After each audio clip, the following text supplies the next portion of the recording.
Team, I have a quick video for you today on carb cycling. So there's no set way to carb cycle, but there are a variety of strategies and reasons that people do it. So first, let's look at what it is. The name is kind of self-explanatory, right? Carb cycling, meaning over the course of your week, you vary your carbohydrate intake pretty much on a daily basis. Now, why would somebody do this? Originally, this was a strategy employed by athletes, whether they were endurance athletes looking to carb load for more energy on these crazy endurance rides or runs, right? Or bodybuilders have done it over time. Maybe you've seen a bodybuilder when they're not getting ready for a competition and they don't look quite as ripped or shredded, not by a long shot, right? Because they're putting on muscle. So they're eating more carbohydrates. But when they're getting ready for a competition, they cut carbs and they get really ripped and shredded. So they're doing it to manipulate not just an aesthetic, but also their athletic performance. Now, if you are an endurance athlete or a bodybuilder, you already know all about this. So go ahead and keep scrolling if you haven't already. With that said, this strategy has been adopted by the everyday athlete slash average fitness enthusiast. And I say this with myself falling into that category because I'm not a pro athlete or an endurance athlete or a bodybuilder, right? I work out because I want to be in the best shape possible. I want to be as healthy as possible. So it's general health.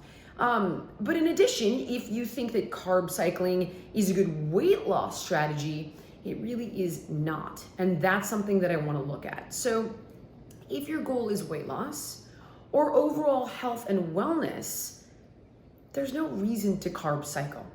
So I was just having this conversation with a friend of mine last night, and he's like, well, I just, I want to burn fat.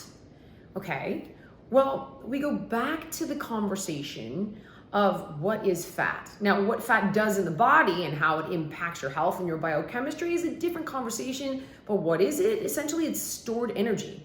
And a calorie is a unit of energy. You guys have heard me talk about this over and over and over and over.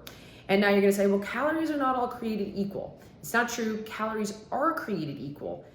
The nutrients that accompany those calories, that's not created equal.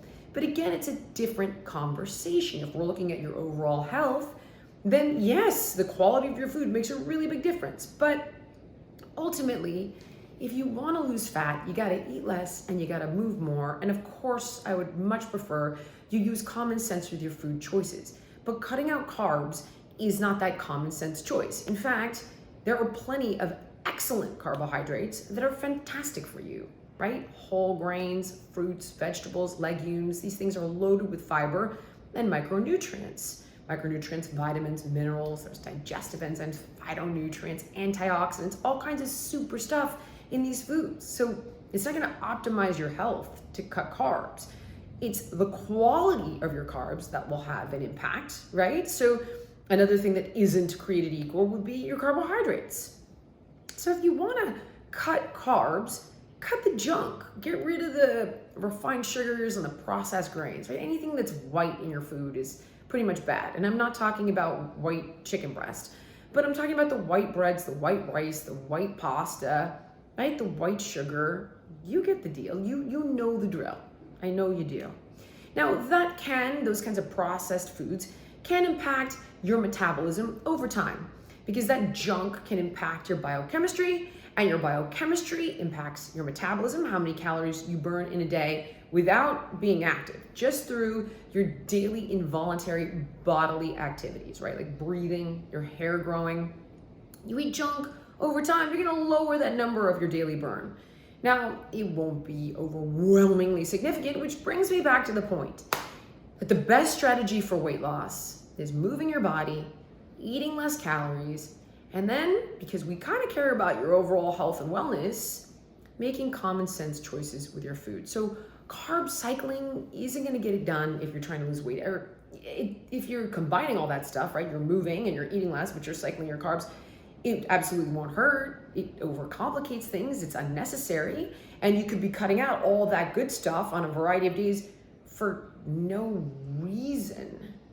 So if you're not an endurance athlete and you're not a bodybuilder, Don't worry about carb cycling, worry about cutting out processed junk, moving your body more, and eating a little bit less.